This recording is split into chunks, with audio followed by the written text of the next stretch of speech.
to the press review now. We're getting more on that story of the resignation of a high school principal in Paris after receiving death threats. It's dominating the headlines. Diptyque Laurent is here to talk us through it.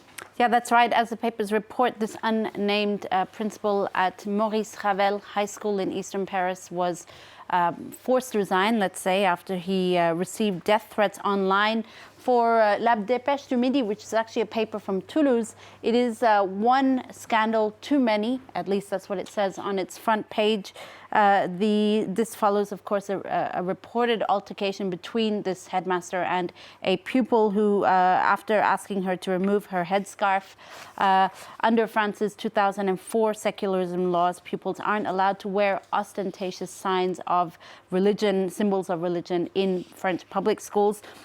Aujourd'hui, en France, Le Parisien sees French schools as regressing on the issue of secularism and authorities. It expresses its concerns over the rising number of incidents against teachers and principals. French authorities, of course, are extremely vigilant when it comes to this after the shocking death of a teacher, Samuel Paty, by a student back in 2020. Le Figaro, the French right-wing paper, also evoking what it calls a wave of shock on its front page. And actually in its editorial today, the paper is certainly not mincing its words. It says that despite the French Prime Minister offering to meet with the principal, it will not hide, I quote, the government's cowardice and capitulation to Islamism, I quote.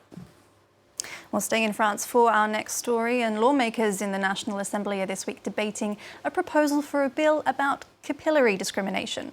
Yeah, that's right. Hair discrimination, if you like, Karis. MPs will have to comb through this legislation, the details in this bill proposal that aims to end hair discrimination for all. It's been brought forward by an MP in Guadeloupe, and as you see from France 24's website here, it takes up this hair discrimination bill that aims to basically change comments about people's hair as unprofessional, dirty, and wild. This MP says that France needs to face the bald truth that France is lagging when it comes to capillary acceptance. French people suffering mockery, harassment, sometimes job hiring discrimination as a result of the length or texture or color or a haircut that they might have. In Libération, this same MP actually talks about refers to some rather hairy statistics, a U.S. survey which found 2 in 3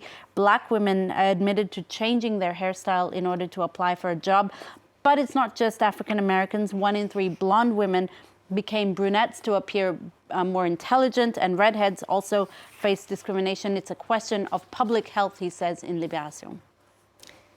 All right, well, in the Washington Post today, the paper is looking at the rise of eclipse tourism in the U.S. Yeah, that's right. Eclipse tourism is proving to be a boon for state economies in the U.S. This April, the solar eclipse in which the moon covers the sun completely is expected to be seen in more than over a dozen U.S. states. 3.7 million people expected to travel.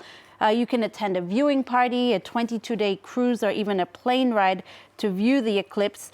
And it's proving to be quite lucrative. Arkansas, which is expecting a windfall of $105 million, is expecting big crowds, while Indiana says a weekend eclipse event will be bigger than the Super Bowl, Indy 500, and State Fair combined. And for good reason, Karis, it's a once-in-a-lifetime moment. In New York, for instance, they haven't seen a solar eclipse in 99 years. Wow, okay, Diptyque, good stuff. That wraps up this edition of The World Today. Stay tuned for more news coming up.